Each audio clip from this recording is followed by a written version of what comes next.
السلام علیکم کلاس 3 اردو کے 14ویں لیکچر کے ساتھ میں آپ کی ٹیچر مس نازنین آپ کے ساتھ ہوں۔ آپ کو اسکرین کے اوپر اپنی کتاب سادہ بہار نظر آ رہی ہے۔ اس کتاب کو اپنے سامنے رکھیے۔ ہم نے عید سے پہلے جو ویک تھا اس میں آپ کو سبق رمضان اور عید الفطر پڑھایا تھا، صحیح ہے۔ اس کو سمجھایا تھا کہ رمضان کا مہینہ جو ہے وہ اس میں ہم روزے رکھتے ہیں اور 30 دن روزے رکھنے کے بعد اللہ تعالیٰ ہمیں انعام کے طور پر عید الفطر ہمیں منانے کے لیے ہمیں پہلی شوال کو ہم اس کو بناتے ہیں، صحیح ہے۔ اب ہم اس کا صفحہ نمبر 113 کھولیں گے، 1113، صحیح ہے۔ یہ ہم نے سبق کھولا، پیج کھولا آپ کے سامنے، یہ ہے آپ کا صفحہ نمبر 113، 1113، پیج نمبر 1113 اور صفحہ نمبر 113۔ اب دیکھیں یہاں پر لکھا ہوا ہے قواعد، صحیح ہے، اور لکھا ہوا ہے علامات تفصیلیہ، تے فے تب صاد یہ سی تفصیل لام یہ ہے تفصیلیہ۔ علامات تفصیلیہ یہ کیسے ہوتے ہیں؟ یہ اس طرح کے دو نقطے ہوتے ہیں، صحیح ہے۔ اسے ہم انگلش میں کالن بولتے ہیں۔ کیا بولتے ہیں؟ کالن بولتے ہیں، صحیح ہے۔ پہلے ہم کتاب میں سمجھ لیتے ہیں، پھر ہم بورڈ پہ سمجھیں گے اس کو۔ کسی جملے میں بہت سی باتیں پیش کرنی ہو تو اس علامت کا استعمال کرتے ہیں، جیسے کوئی فہرست پیش کرتے وقت یہ علامت استعمال ہوتی ہے، یعنی کہ ہمیں کئی چیزوں کے نام لینے ہیں تو ہم اس سے پہلے یہ علامات تفصیلیہ یعنی کالن جو ہے اس کو ہم استعمال کرتے ہیں۔ مثال کے طور پر پاکستان کے بڑے شہر یہ ہیں، صحیح۔ جملہ کیا ہے؟ پاکستان کے بڑے شہر یہ ہیں۔ اب اس کے بعد کیا لگا ہے؟ علامات تفصیلیہ لگا ہے، صحیح ہے۔ کراچی، لاہور، پشاور، اسلام آباد یہ پاکستان کے بڑے شہر ہیں، صحیح ہے۔ اس سے پہلے کیا ہے؟ علامات تفصیلیہ جو ہے وہ ہم نے لگائی ہے اس طریقے سے۔ اس کے بعد ہے درج ذیل جملوں میں علامات تفصیلیہ استعمال کیجیے اور کاپی میں مزید ایسے دو جملے لکھیے، صحیح ہے۔ جیسے لکھا ہوا ہے نمبر 1، اسکول کی کرکٹ ٹیم میں یہ طلبہ شامل ہیں۔ اب اسکول میں بچوں کی ٹیم بنی ہوئی ہے کرکٹ کھیلنے کے لیے، اس میں جو بچے شامل ہیں ان کے نام ہیں وقاص، عمر، ابراہیم۔ تو آپ نے علامات تفصیلیہ کہاں لگانا ہے؟ شامل ہیں کے بعد آپ علامات تفصیلیہ لگائیں گے اور یہ جو وقاص، عمر اور ابراہیم کے بیچ میں کیا لگا ہوا ہے؟ کوما لگا ہوا ہے۔ اسی طرح دوسرا ہے بنیادی رنگ یہ ہیں۔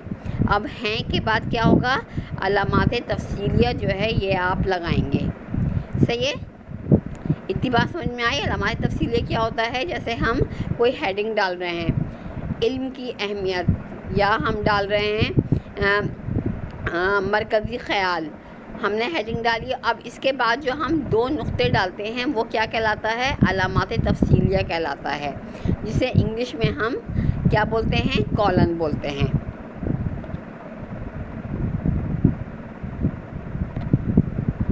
دیکھیں کس طریقے سے کالن یہ علامات تفصیلیہ کہاں لگائیں گے ہم؟ پہلا جملہ ہے اسکول کی کرکٹ ٹیم میں یہ طلبہ شامل ہیں۔ اب ہیں کے بعد جو ہے یہ ہم علامات تفصیلیہ کے نقطے لگا دیں گے۔ اب اس کے بعد کیا ہے؟ وقاص، کوما، عمر، ابراہیم، ہم نے یہ لگا دیا، صحیح ہے۔ تو علامات تفصیلیہ کیا ہوتا ہے؟ دو نقطے جو ہوتے ہیں اوپر نیچے، وہ کسی بھی ہیڈنگ، یعنی کہ جب کوئی جیسے ہم جواب لکھ رہے ہیں اس کی میں ہم ہیڈنگ ڈال رہے ہیں، نعت ہم نے لکھا، اب نعت کا ہم جو ہے کیا کر رہے ہیں؟ تشریح کر رہے ہیں۔ اب تشریح کے لیے تشریح ہم نے لکھا، تشریح کے بعد ہم کیا لگائیں گے؟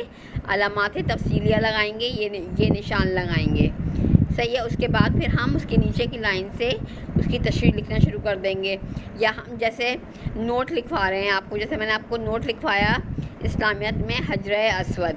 اب حجرہ اسود میں نے لکھوا کے اس کے آگے یہ علامات تفصیلیہ کے جو نقطے ہیں یہ لگا دیے، یعنی کالن لگا دیے، تو یہ کیا ہو گیا؟ یہ ہیڈنگ جو ہے وہ نمایاں ہو گئی کہ یہ